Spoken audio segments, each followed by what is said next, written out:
네, 더불어민주당이 위성정당 창당을 협의하기 위해 꾸린 민주개혁진보 선거연합의 참여자들의 이력이 논란이 되고 있는데요. 오늘 게임체인저 시간에는 민경우 시민단체 길 대표와 함께 이 부분에 대해서 자세한 얘기를 나누도록 하겠습니다. 어서 오세요. 안녕하세요. 예, 먼저 국민의힘 공천 얘기부터 좀 해볼까 하는데요. 예. 어제 공천 신청자들에 대한 면접 심사 결과로 25곳의 후보를 확정을 했습니다. 일단 서울도 19곳이나 후보가 정해졌는데 좀 빨리 후보를 확정하는 모습이에요. 민주당에 비해서는요. 예, 국힘의 공천 작업은 굉장히 무난하게 진행되는 것 같습니다. 상대적으로 그러니까 민주당은 권력 투쟁적 요소가 강하다면 예. 국힘은 교통 정리의 측면이 강하기 때문에 초기 국면에서 무난히 잘 진행되고 있는 것 같습니다. 아무래도 민주당은 현역 의원이 많다 보니까 이게 잡음이 좀 더 관리하기 어려운 상황이고 국민의힘 좀 도전하는 입장이니까 그럴 수도 있겠네요. 현역 의원이 많은 것도 있지만 친명계, 친문계 갈등이랄지 이런 권력 투쟁, 네. 이런 정치 투쟁의 성격이 강하기 때문에 이거를 조정하는데 쉽지 않을 걸로 보입니다. 어제 한강벨트 지금 이번 총선에서 상당히 중요한 격전지다 이렇게 꼽히는 곳인데 그쪽 진영을 꾸린 게 눈길이 가더라고요. 보니까 뭐 권영세 의원, 사사원 의원이고 거기다 나경원 전 원내대표 이런 분들이 단수로 공천이 됐는데 서울에 그래도 인지도 있는 사람을 좀 먼저 박아서 바람을 일으키겠다 뭐 이런 전략으로 볼 수 있겠죠. 지난 총선 때 굉장히 고전을 했잖아요. 근데 네. 이번에 좀 인지도가 있는 의원들을 먼저 선점을 하면서 좀 기선을 잡은 것 같아요. 그러니까 지난 총선에 비해서 좀 유망해 보입니다. 뭔가 공천하는 걸 봤을 때 지난 총선과 비교했을 때는 좀 가능성이 있어 보이세요? 예, 그렇게 보입니다. 오늘 같은 경우는 경기도나 뭐 인천 이런 지역에서도 공천이 발표될 수 있을 것 같더라고요. 가장 관심이 가는 게 사실 인천 계양을에 원희룡 전 장관과 그리고 윤영선 전 당협위원장이 있다 보니까 이 지역이 조금 후보를 빨리 정해줄 거냐가 관심인 것 같은데 어떨까요? 지금 뭐 세밀한 얘기는 잘 모르겠고요. 국힘의 지금 공천 작업은 굉장히 무난하게 진행되는 걸로 보이거든요. 예. 그러니까 중진 의원들이 험지 출마를 받아들이는 걸할지 최근에 김성태 의원이 받아들이는 걸할지 네. 이런 이 흐름들을 보면 이쪽 경기 인천 전북 지역도 좀 잘 해결되지 않을까? 저는 그렇게 생각하고 있습니다. 김성태 전 의원이 곧바로 승복을 하면서 받아들인 모습 이거에 대해서 좀 평가하시는 분들이 있더라고요. 한동훈 위원장도 이제 김성태 전 원내대표일 때 어떤 일들에 대해서 엄청나게 높이 평가를 했고 본인도 하루 만에 좀 승복을 하는 모습을 보여서 이게 사실은 그동안의 어떤 보수 정당 국민의힘의 공천 과정에서는 잡음이 오히려 부각이 많이 됐었는데 이번엔 좀 특이한 모습인 것 같아요. 두 가지가 영향을 미친 걸로 보이는데 직접적으로 김성태 의원과 한동훈 위원장 간에 어떤 관계가 있는지는 어떤 내막이 있는지는 저는 알 수 없고요. 예. 근데 전체적인 분위기가 이제 한동훈 위원장이 어떤 인기가 올라가고 리더십이 생기고 그다음에 그러면서 한동훈 위원장과 그런 간접적으로 김성태 의원 간의 교감이 있었을 걸로 보이고 간접적으로 그다음에 그런 전체적인 분위기에서 전체적인 분위기가 괜찮으니까 김성태 의원도 튀기보다는 그거에 합류하자 이런 분위기로 보입니다. 오히려 분위기가 이게 당의 결정에 승복하는 분위기로 흐르다 보면은 혼자 튀어가지고 뭐 다른 얘기하는 것보다는 그냥 받아들이는 게 앞으로 행보에서도 좋겠다. 장기적으로 봤을 때 그것이 자기의 진로에 더 도움이 될 거다 이렇게 봤겠죠. 그런데 김성태 전 원내대표가 기자회견에서 이미 좀 해놓으신 말이 있잖아요. 뭐 친윤계 핵심 의원들 실명으로 좀 저격을 하기도 했고 그런 것들은 좀 내재된 갈등 같긴 한데 잘 해소가 될 수 있을 걸로 보세요? 내재된 갈등이 뭐 없다고 볼 수는 없겠는데 그럼에도 불구하고 저런 정도로 좀 어떤 대세에 따랐다면 그게 김성태 의원의 진로에 큰 문제는 되지 않을까, 되지 않지 않을까 이렇게 생각합니다. 당 입장에서도 이렇게 당의 어떤 결정에 좀 빨리 따라주는 사람들에 대해서는 조금 더 신경을 쓰겠죠. 아무래도. 근데 궁금한 지역이 하나 있는데요. 한강벨트에도 속하는 곳이고 이번에 약간 화제의 지역구로 떠오른 곳이 이제 마포을이에요. 서울 마포을. 정청래 의원이 있다 보니까 이 지역에 좀 후보 잘 내서 이번에는 좀 해볼 만한 승부로 끌어가야 된다는 말들이 있었는데 김경률 비대위원 불출마 선언한 이후에는 일단 이제 예비 후보 등록한 분들 정도만 거론이 되는 상황이거든요. 그러다 보니까 경쟁력이 좀 떨어진다면 다른 후보 내야 되지 않냐는 말들이 나와서 좀 여러 이름들이 거론되는 것 같은데 혹시 좀 이 사람이 나오면은 해볼 만한 것 같다 추천해 주실 만한 분이 있을까요? 이건 조심스럽긴 한데요. 예. 그러니까 다음에 출연하실 조정은 의원을 추천하시는 분들이 꽤 있어요. 근데 지금 그래요? 마포갑에 출마를 예. 하신 상태고 네. 거기에서 상당히 어떤 역할을 이미 하신 상태이기 때문에 쉽지는 않아 보이는데 그만큼 마포울이 좀 정도 이상으로 좀 떴잖아요. 네. 전략적인 지역으로 떴고, 근데 김경률 의원이 사퇴하면서 대체 어떤 대응 방안을 찾기 어려운 상태이기 때문에 그런 어떤 제기들이 있기는 하지만 이건 뭐 아직 감당 어려운 이따가 얘기입니다. 나오면 한번 여쭤볼 텐데 아마 마포갑을 지키겠다 하실 것 같다는 생각은 좀 듭니다. 그게 그렇게 되겠죠. 예. 그러다 보니까요 비슷하게 뭐 운동권 청산론에 걸맞는 사람으로 뭐 함은경 민주화운동 동지회장 이런 분들 이름을 네. 얘기하는 분도 네. 있더라고요. 함은경 선배는 잘 아는데 네. 함은경 선배가 출마하는 것도 나름 괜찮은 어떤 방안이라고 저는 생각합니다. 근데 예. 조심스러워서 얘기를 잘 못하는 것뿐이지. 네. 왜냐하면 정청래 의원이 민주화운동 어떤 청산 대상의 1번이나 2번 정도 되는 사람이라고 저는 생각해요. 예. 근데 민주화운동 동지회 회장이고 서울 미문화원 사건의 주동자이기 때문에 함은경 선배가 1대1로 붙는다면 굉장히 그럴듯한 해볼 만한 싸움이라고 생각합니다. 그런 네. 면에서 추천을 하죠. 사실 대표님도 추천을 좀 받으셨던 걸로 아는데 생각이 전혀 없으신 건가요? 저는 좀 여러 가지 네. 여러 가지 문제 때문에 예. 저는 뭐 적절하지는 않다고 생각해요. 예. 그럼 계속 저랑 정치 시그널 하시면서 예. 총선 판을 분석해 보는 것으로. 예, 알겠습니다. 예, 알겠습니다. 조국 전 장관 얘기도 좀 해봐야 될 것 같아요. 대표님께서 운동권에서 전향하시게 된 계기가 이제 조국 사태라고 예. 하셨었는데 이번에 민주당이 일단 조국 신당과는 선거 연합을 하지 않겠다고 하기는 했어요. 근데 조 전 장관은 민주당을 이해하겠다. 그리고 내 갈 길 간다라고 했는데 민주당이 선을 긋긴 했습니다만 완전히 좀 또 끊어내지는 않는 그런 모습이거든요. 현재 조국 신당이 출연을 한다면 한 8-9% 지지를 받는 것으로 돼 있더라고요. 그래서 이런 상태면 지난해 연말 기준인 거죠? 최근에 비공식 여론조사라고 들었습니다. 예. 그 정도로 많이 나와요? 예, 많이 나옵니다. 예. 이 정도면 뭐 비례로 했을 때 한 2-3석 정도 되는 거니까 조국 씨는 신당을 만들어서 독자 행보를 해도 괜찮다는 시그널을 받겠죠.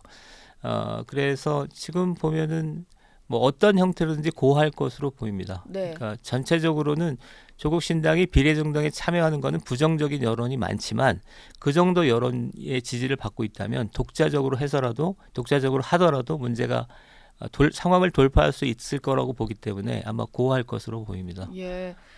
그런데 뭐 문재인 전 대통령도 그렇고 뭐 유시민 전 그 노무현재단 이사장도 그렇고 보면 뭔가 불가피성을 좀 이해하는 말들을 많이 한단 말이에요. 예. 조국 전 장관은 아마 뭐 이렇게 할 수밖에 없었을 것이다. 뭐 이런 얘기들을 하는데 그러니까 사실 이게 그런 얘기를 하다 보면 민주당 지지층 입장에서는 그렇구나라고 좀 조국 전 장관의 행보를 이해하게 될 것 같단 말이에요. 근데 일반적으로 국민들이 보기에는 아니 2심에서 징역 2년까지 선고받은 사람인데 저런 사람이 마치 이제 정치적인 명예회복을 위해서 이 국회의원이라는 것을 수단으로 삼는 게 맞나라는 생각이 좀 들어서요.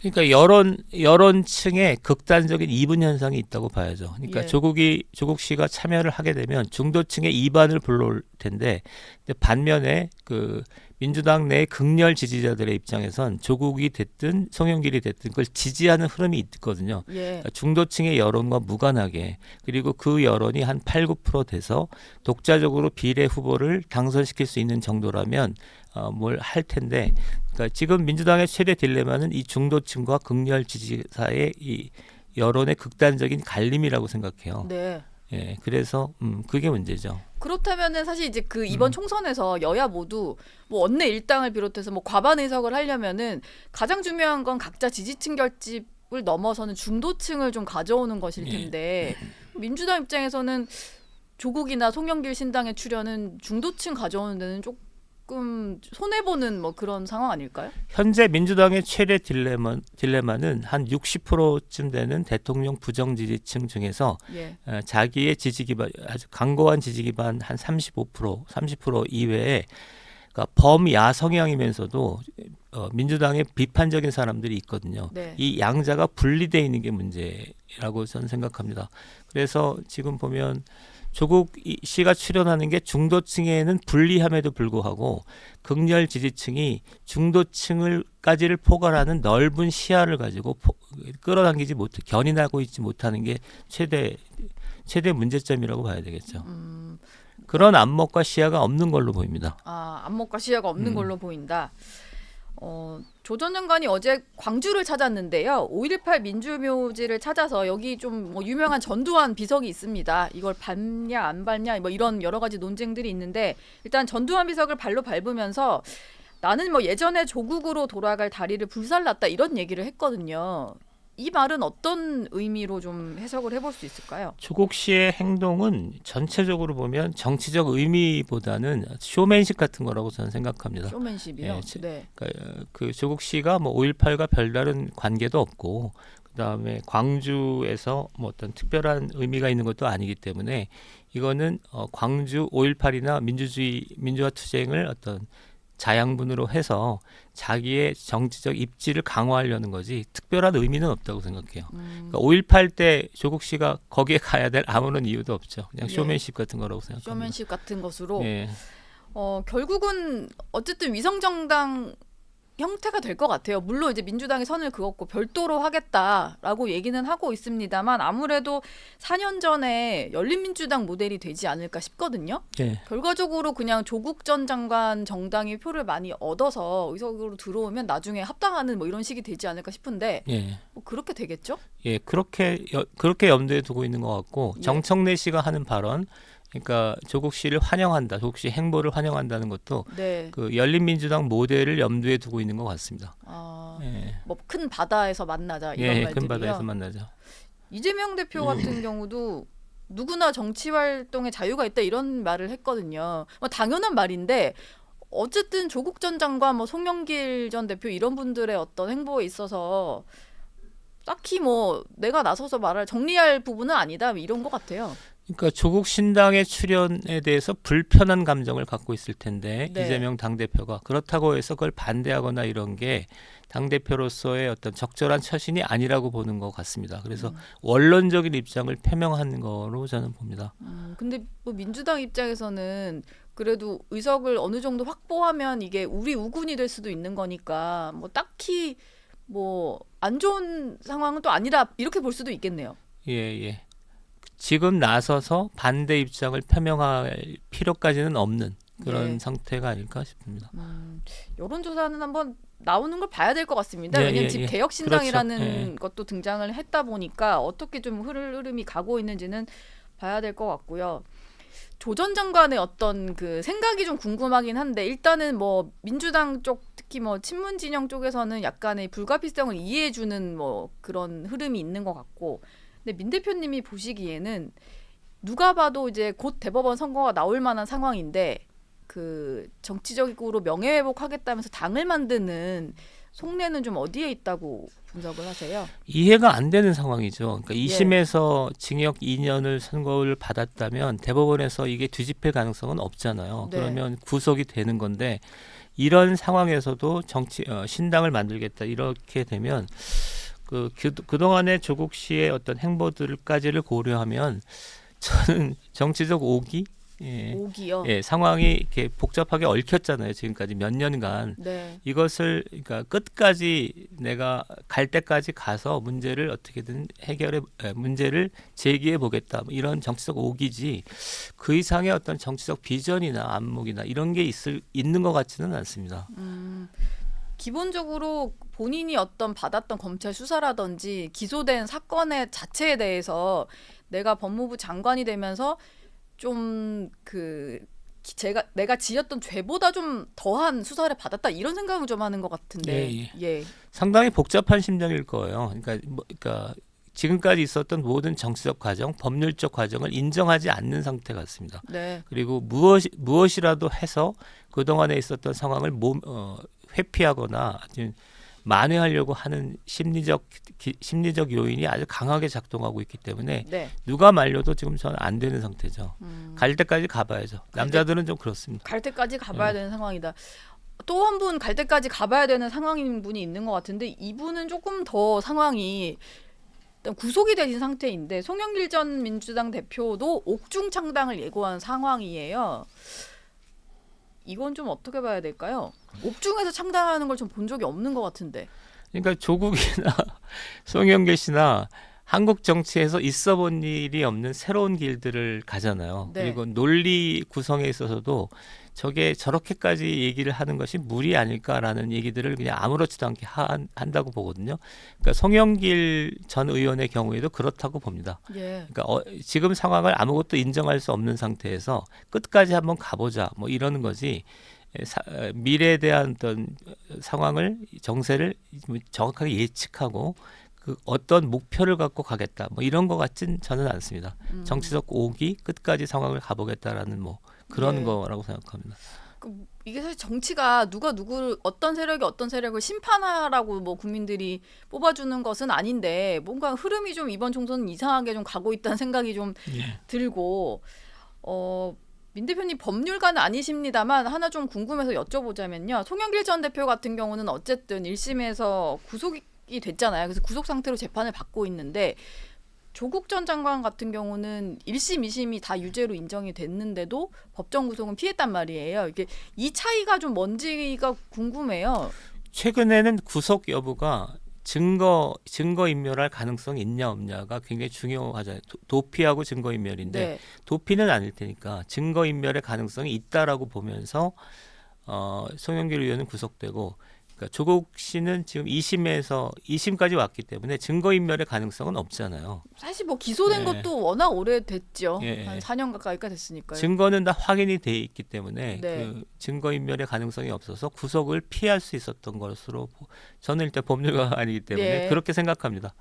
그게 자연스럽지 않을까 생각합니다. 지금 이렇게 뭐 신당 만들겠다고 하는 세력도 있고 민주당 같은 경우는 위성정당을 하겠다면서 그 통합 비례정당이란 표현을 쓰고 있어요. 여러 가지 세력과 연대를 하겠다라는 얘기를 하는데 지금 그러다 보니까 뭐 사실 위성정당도 꼼수라고 비판들을 하는데 위성정당들 만들겠다는 사람들끼리 모여서 회의하는 것도 참 이례적인 장면이었고 예. 여기를 보니까 몇 면을 보면은 약간의 어떤 괴담을 퍼뜨리던 세력들이 국회에 진입을 할 수도 있겠다 이런 예. 우려들이 좀 나오더라고요. 민 대표님이 좀 그 내용 잘 아실 것 같아서 지금 어떻습니까?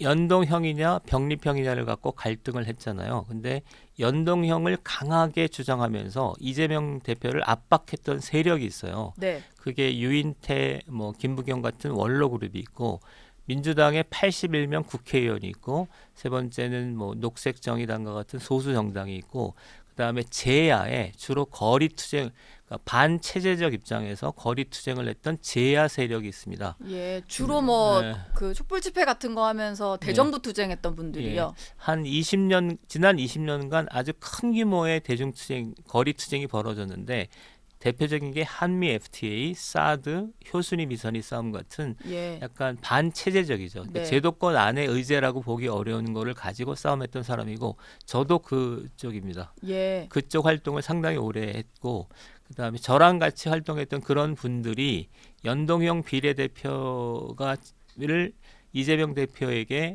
채택하도록 강하게 압력을 넣고 네. 그 사람들이 이번에 이제 박홍근 대표하고 함께 연석회의라는 걸 만들었죠. 네. 그래서 아마 그 여러 가지 회의도 하고 아마 위성형 비례 정당의 비례 대표를 그러니까 제안하게 되는데 아마 지금 상태라면 한 2석, 3석, 많으면 한 3석까지 그런 사람들이 들어오는데 이전하고 좀 다른 거는 네. 예전에 정의당은 좀 온건한 제도권 정당이라고 할 수 있었잖아요. 예. 근데 이쪽 세력은 뭐 한미 FTA, 주한미군 뭐 문제, 그다음에 효순이 미선이 문제 뭐 이런 것들을 거리 투쟁을 통해서 주로 해결해 왔기 때문에 네. 이제껏 볼 수 없었던 비제도권 인사들이죠. 비제도권 인사들. 그렇다면은 뭐 연석회의에서 어느 정도 협상이 이루어지는지는 봐야겠습니다만 네. 기본적으로 2석 이상 정도는 들어올 수 있다. 이런 좀 인사들이요. 예. 그러니까 사실 아까 말씀하신 원로그룹이라든지 민주당 내 81명의 의원들 같은 경우는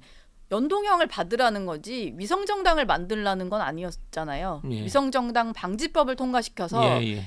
하지 말자는 거였고 그러면은 뒷단에 있는 그 제야 인사들 같은 경우가 위성정당을 만들어야 본인들의 진입 기회가 생기니까 예. 그걸 요구했다 이렇게 볼 수가 있는 거겠네요. 예. 보다 적극적으로 정치 개입을 하기 위한 통로로 연동형 비례대표제에 대한 이 문제를 제기하고 관철시켰다고 볼 수 있죠. 예. 그리고 또 하나 얘기할 만한 거는 지난 총선에서 있었던 문제는 주로 김의겸, 최강욱 같은 약간 포퓰리즘적 성향을 갖는 인사들이잖아요. 네. 근데 여기는 약간 이념형입니다. 이념형. 예, 예. 한미 FTA나 효순이 미선이 문제나 그다음에 사드 문제나 이런 건 좀 이념적이잖아요. 한미 동맹 같은 거 네. 그런 것들을 갖고 있는 사람이기 때문에 지난 총선 때 들어왔던 최강욱, 김의겸 씨보다 조금 더 위험한 인물들이라고 봐야죠. 그러면 좀 비교를 하자면요. 최강욱, 김의겸 의원도 있었고 지난번에 이제 민주당의 위성정당으로 들어온 게 윤미향 의원인데요. 예. 좀 그런 뭐 이념적 성향 하니까 윤미향 의원이 좀 떠올라서 그런 성향을 가진 사람들이 좀 국회로 들어올 수 있다 이렇게 이해하면 되는 걸까요? 윤미향 씨는 그러니까 운동권 그런 뭐 주사파 서열에서는 그렇게 높은 사람이 아니에요. 네. 그러니까 포퓰리스트 중에 한 사람이 들어왔는데 마침 그 사람이 이념적 색채를 갖고 있었다 이렇게 볼 수 있는데 예. 지금은 연석회의라는 틀을 가지고 추천을 하는 거니까 네. 조금 더 주류에 가까운 사람들이 들어오겠죠. 이념 성향이 더 강한 사람이 예, 들어올 수 있다. 들어오겠죠. 예. 윤미향 의원보다 더 이념적으로 강한 사람. 뭐 이석기 전 의원. 이석기 전 의원을 생각하시면 됩니다. 이런 분들까지 이념 성향이 가는 겁니까? 예. 사실은 그 여러 가지 다양한 이념을 뭐 담는 것은 문제가 아니라고 할 수 있는데 민 대표님이 보시기에 이런 좀 극단적인 성향을 가진 사람이 국회로 들어왔을 때 생기는 문제가 뭐가 있을까요? 사실 국회의원들은 여러 가지 뭐 정보위라든지 국방위라든지 외통위 이런 데 상임위에 가게 되면 주요 정보도 알 수가 있고 그러다 보니까 약간의 좀 보수 진영에서 보기에는 저런 성향을 가진 사람은 의원이 돼서는 안 된다 말들까지 나오는데 민 대표님 보시기에는 가장 문제가 뭐가 있을 것 같으세요? 지난번에 윤미향 토론회에서 그러니까 한 토론자가 그러니까 6.25를 통일전쟁과 연관시켜서 얘기를 했잖아요. 예. 그게 이제 우리 사회에 충격을 줬잖아요. 그러니까 늘 하던 주장의 연장선이긴 한데 그럼에도 불구하고 그 주장이 너무 놀랍고 파격적이기 때문에 그런데 네. 그런 주장이 상시적으로 이게 목적의식적으로 나올 수 있습니다. 그러니까 전에 한국 사회에서 들어보지 못했던 파격적인 주장들을 의도적으로 할 가능성이 있고 네. 아까 얘기하셨던 것처럼 국회가 다루는 고급 비밀 정보들이 그러니까 정확하게 통제되지 않고 문제가 될 수 있는 거고요. 세 번째는 지금 제일 문제가 되는 거는 그쪽 사람들의 성향도 문제지만 민주당의 성향이에요. 네. 그러니까 민주당이 그런 쪽을 너무 우호적으로 보거든요. 그러니까 연석회의에서 진보당이나 이런 쪽이 있어도 연석회의를 아무 문제의식 없이 꾸리거든요. 네. 그러니까 민주당이 그런 쪽을 너그럽게 보기 때문에 향후 정세와 맞물리면 민주당과 그런 좀 반체제적 이념 세력이 연대를 해서 뭔가 이렇게 조금 더 판을 넓히는 방향이 있겠죠. 무슨 예. 결의안을 통과시킨다거나 아니면 뭐 그런 작업들을 할 수 있겠죠. 그럼 정부 차원에서 맺었던 뭐 한미 동맹에 있어서의 어떤 것들을 뒤집는 그런 식으로 좀 국회 운영을 하겠다 뭐 이렇게도 볼 수 있겠네요. 그렇습니다. 이게 지금 미국 대선에서 트럼프의 승리가 좀 점쳐지는 양상이고 예. 트럼프가 뭐 놀라운 주장들을 하잖아요. 나토에서 어떻게 하겠다는 네, 이런 건데 네. 한반도도 그럴 거라고 생각하거든요.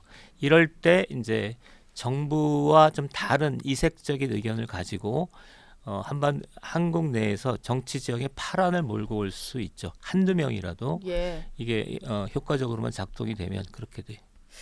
그 국민들이 비례대표 후보 명단도 좀 잘 보고 정당 투표를 해야겠다는 생각이 얘기를 듣다 보니까 좀 드는 것 같아요. 이건 뭐 여당 같은 경우에도 뭐 비상정당 만든다고 하니까 검증을 좀 잘해서 후보를 내야 될 것 같고 사실 정당 투표할 때는 비례대표 후보 몇 명까지는 보지를 않거든요. 예. 유권자들이 좀 걸러서 볼만한 뭐 이런 게 좀 있어야 될 것 같은데요. 기본적으로 민주당 정당이 해야 될 일이라고 생각합니다. 그러니까 후보를 검증하는 것을 일반 유권자들이 하기엔 한계가 있기 때문에 네. 정당이 해야 될 역할이긴 한데 연동형이 갖고 있는 위험성이죠. 그리고 네. 현재 민주당 정치 성향이 갖고 있는 위험성이 지금 이런 어떤 반체제적인 인사들이 들어올 수 있게 되는 어떤 배경이 되는 거라고 생각합니다. 예. 오늘 뭐 게임 체인저스 한번 짚어봤고요. 다음 주에도 한번 모셔서 아마 명단이 조금씩 정해질 것 같으니까 다시 한번 얘기 나누겠습니다. 오늘 말씀 고맙습니다. 고맙습니다.